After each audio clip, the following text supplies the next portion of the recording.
ଜାତିର ଜନକ Mahatma Gandhi, Mother Teresa, Padmashri ଡାକ୍ତର Isaac Sanu ଏବଂ father Damien କୁଷ୍ଠରୋଗୀକୁ ନିଃସ୍ୱାର୍ଥପର ଏବଂ ସ୍ନେହଭରା ସେବା ପ୍ରଦାନ କରି ଇତିହାସରେ ଅମର ହୋଇଅଛନ୍ତି। କିନ୍ତୁ ବିଗତ ଏକ ଦଶନ୍ଧିରୁ ଉର୍ଦ୍ଧ୍ୱ ଜାତୀୟ କୁଷ୍ଠ ନିରାକରଣ ଯୋଜନାରେ ବ୍ୟାପକ ଦୁର୍ନୀତି, ମିଥ୍ୟା ରିପୋର୍ଟ, ଜାଲିଆତି ପାଣ୍ଠିର ଅପବ୍ୟବହାର କାରଣରୁ ରାଜ୍ୟର 11 ଲକ୍ଷରୁ ଉର୍ଦ୍ଧ୍ୱ କୁଷ୍ଠମୁକ୍ତ ଓ କୁଷ୍ଠ ପୀଡ଼ିତାମାନଙ୍କର ଆବଶ୍ୟକ ହେଉଥିବା ଚିକିତ୍ସା ଥଇଥାନ ଧୂଆଁବାଣରେ ପରିଣତ ହୋଇଅଛି। କୁଷ୍ଠ ରୋଗୀମାନେ ତ୍ରାହି ତ୍ରାହି ଡାକିଲେଣି।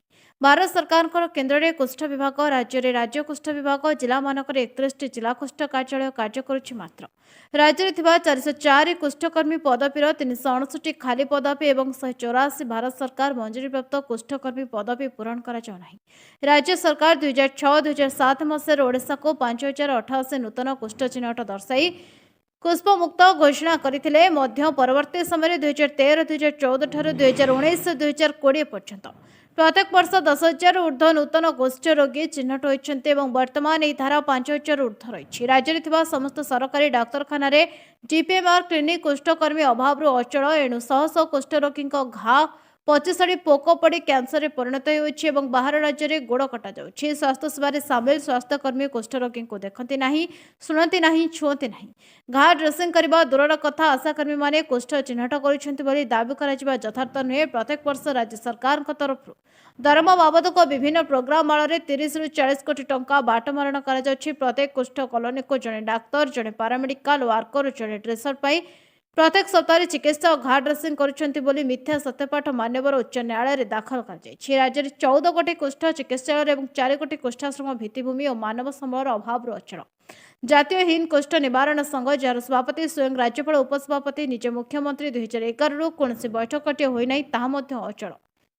ମୁଁ ଆରତୀ ମହଲା, chairperson international human rights protection council.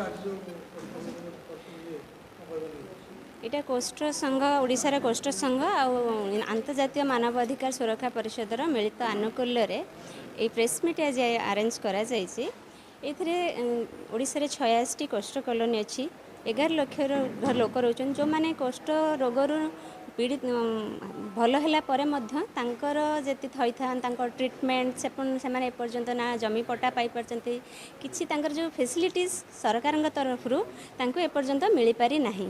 ତାଙ୍କର ସେହିସବୁ ଦାବିକୁ ନେଇକି ଆମେ ସରକାରଙ୍କ ପାଖରେ ଉପସ୍ଥାପନ କରିବାକୁ ଚାହୁଁଛୁ ଯେ ସେମାନେ କେମିତି ସେହିସବୁ ସୁବିଧା ପାଇପାରିବେ। ସେମାନେ ତାଙ୍କର ଯେଉଁ ପିଲାମାନେ ଅଛନ୍ତି, ଯେତିକି 86ଟି କୋଷ୍ଠ କଲୋନୀ ରାଜ୍ୟରେ ଅଛି, ସେମାନେ ଯେଉଁ ବାସିନ୍ଦା ଅଛନ୍ତି ସେଇ କୋଷ୍ଠ କଲୋନୀରେ ତାଙ୍କ ଜମି ପଟ୍ଟା କେମିତି ପାଇପାରିବେ, ତାଙ୍କର ଘର କେମିତି ସେମାନଙ୍କୁ ମିଳିପାରିବ, ଯେତିକି ପଦବୀ ଖାଲି ପଡ଼ିଛି ସେ ପଦବୀ କେମିତି ପୂରଣ ହୋଇପାରିବ କୋଷ୍ଠ ରୋଗୀଙ୍କର ଯେଉଁ ସେବା କରିବା ପାଇଁ, ପ୍ଲସ୍ ତାଙ୍କର ଯେଉଁ ଭତ୍ତା ପାଉଛନ୍ତି ତାଙ୍କ ପାଖରେ କେମିତି ଯାଇ ସେ ଭତ୍ତା ପହଞ୍ଚି ପାରିବ।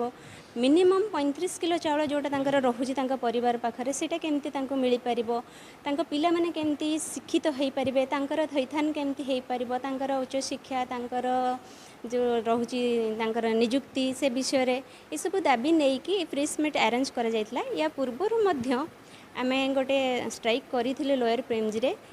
ଏଇ ତାଙ୍କର ଯେଉଁ ଅଧିକାର ସବୁ ଅଛି ସରକାରଙ୍କ ପାଖରେ ପହଞ୍ଚାଇବା ପାଇଁ, କିନ୍ତୁ ସେ ସରକାର ତଥାପି କିଛି ପଦକ୍ଷେପ ନେଇ ନଥିବାରୁ ଆମେ ପୁଣି ଥରେ ପ୍ରେସ୍ ମିଟ୍ ଡାକି ସେମାନଙ୍କର ଯାହା ବି ଅସୁବିଧା ରହିଛି ସେସବୁ ପହଞ୍ଚାଇବାକୁ ଚେଷ୍ଟା କରିବୁ। ଯଦି ସରକାର ତାଙ୍କ ଉପରେ କୌଣସି ଆକ୍ସନ୍ ନ ନିଅନ୍ତି, ତାଙ୍କ ପାଇଁ କିଛି ସେମିତି ସୁବିଧା ନ କରନ୍ତି, ତାହେଲେ ସେମାନେ କୋଷ୍ଠ କଲୋନୀ ଯେତେ ବି ରାଜ୍ୟରେ ଅଛି 86ଟି କୋଷ୍ଠ କଲୋନୀ, ଯେଉଁ 11 ଲକ୍ଷ ଭାଇ ଭଉଣୀ ଆମର ରହୁଛନ୍ତି ପୀଡ଼ିତ ଯେଉଁମାନେ ଅଛନ୍ତି, ସେମାନେ ନିଷ୍ପତ୍ତି ନେଇଛନ୍ତି 15 ଦିନ ଭିତରେ ଯଦି ସରକାର ତାଙ୍କ ବିଷୟରେ କୌଣସି ନିଷ୍ପତ୍ତି ନ ନିଅନ୍ତି, ତାହେଲେ ସେମାନେ ଶାନ୍ତିପୂର୍ଣ୍ଣ ଭାବରେ ଆମର ଚିଫ୍ ମିନିଷ୍ଟରଙ୍କ ଘର ଆଗରେ ଧାରଣା ଦେବେ। ତାଙ୍କର ଯେଉଁ ଦାବି ଗୁଡ଼ିକ ରହିଛି, ସେମାନେ ଦୀର୍ଘ 40ରୁ 50 ବର୍ଷ ହେଲା ସେଇ କଲୋନୀ ମାନଙ୍କରେ ବାସ କରୁଛନ୍ତି, ନା ତାଙ୍କୁ ସେ ଜମି ପଟ୍ଟା ମିଳିପାରୁଛି, ନା ଜମିର ଅଧିଗ୍ରହଣ ମିଳିପାରୁଛି, ନା ସେମାନେ କୌଣସି ବାସଗୃହ ଯେତିକି ସରକାରର ନିୟମ ରହିଛି ତାକୁ ସେ ପାଇପାରୁଛନ୍ତି। ସେ ସବୁଥିରୁ ଅବହେଳିତ ଭାବରେ ରହିଛନ୍ତି। ଯେହେତୁ ସେମାନେ ତାଙ୍କ ଗାଁରୁ ପୀଡ଼ିତ ହୋଇଛନ୍ତି କେବଳ ସେଇ କୋଷ୍ଠ ରୋଗ ପାଇଁ, ସେମାନଙ୍କର ସେଇ ନା ଘର ସହିତ କିଛି ସମ୍ପର୍କ ଅଛି, ନା ଏଠି ସେମାନେ ବାସିନ୍ଦା ପ୍ରମାଣପତ୍ର ପାଇପାରୁଛନ୍ତି। ସେମାନଙ୍କ ପିଲାମାନଙ୍କର ନା ସେ ସୁବିଧା ସେମାନେ ପାଇପାରୁଛନ୍ତି କୌଣସି ଶିକ୍ଷାନୁଷ୍ଠାନରେ, ନା ଚାକିରି କ୍ଷେତ୍ରରେ। ସେମାନଙ୍କୁ ଗୋଟେ ପ୍ରମାଣ ଯେଉଁ ଆମର ଜାଗାର ପ୍ରମାଣପତ୍ର ବି ଗୋଟେ ବାହାର କରିପାରୁ ନାହାନ୍ତି। ଏହିସବୁ ଅସୁବିଧାକୁ ନେଇ ଆମେ ଦାବି ଆଜି ପ୍ରେସ୍ ମିଟ୍ର ଆୟୋଜନ କରିଥିଲୁ। ଭୁବନେଶ୍ୱରରୁ ଅକ୍ଷୟ ଦାସଙ୍କ ରିପୋର୍ଟ, ନ୍ୟାୟବତୀ ଟିଭି। आज आम जो एकाठी होइछु तार मुख्य उद्देश्य है मुख्यमंत्री को दाबीपत्र देवाई आम सिद्धांत करूँ। मुख्य दाबी हूँ जमी 50 ରୁ 60 वर्ष धरिक लोक रही भूमिहीन को पट्टा दौरान बोली किंतु एमान को एपर्यंत जमी पट्टा मिल पारि ना जहाँफल टी रेसिडेंट सर्टिफिकेट बाहर करवा इनकम सर्टिफिकेट बाहर करवा कि अन्य किसी कार्य लागू पारना कि निजुक्ति पाइबार किसी सुविधा पाई पारना जेहेतु जमी पट्टा ना पक्का गृह आम दाबी करूँ। आउ गोटे बड़ कथा हूँ जो रोगी मैंने ये आसिक रहिले से गोड़े घा अच्छी सी आ गाँ को फेरी जा पारना एवं तार चिकित्सा ठीक भाव में नहबार घा सरकार कहते आम डीपीएमआर क्लिनिक करूँ किंतु डीपीएमआर क्लिनिक रे वास्तव में किसी चिकित्सा होनी घा चिकित्सा ठीक भाव में न हो पारुथिबारु तांकर घा बढ़ी बढ़ी चलती एवं परवर्ती अवस्था कैंसर आड़ू गति कर गोड़ सब कटा हो जोटी एठी किसी लोक भी से भाई अच्छा जो मानकर गोड़ कटा तापर हूँ जो पिला माने सरकार धारणा जे पिला माने होउचंती माने एठी कहीं रही किंतु आश्चर्य कथा बापमा मानकर गाँ अच्छी पिला माने एठी जन्म हेले आंकर आउ गाँ किछि नाही बापमाकर जो गाँ थिला तांको तो तड़ीदेले लोक मैंने रोग होईगला पर तड़ीदेले एठी तांकर गाँ बोली किछि नाही ये पिला जोटी जन्म हेले सेटा तांकर जन्मस्थान तेणु आमे कहूँ से पिला को सेठी थैथान करने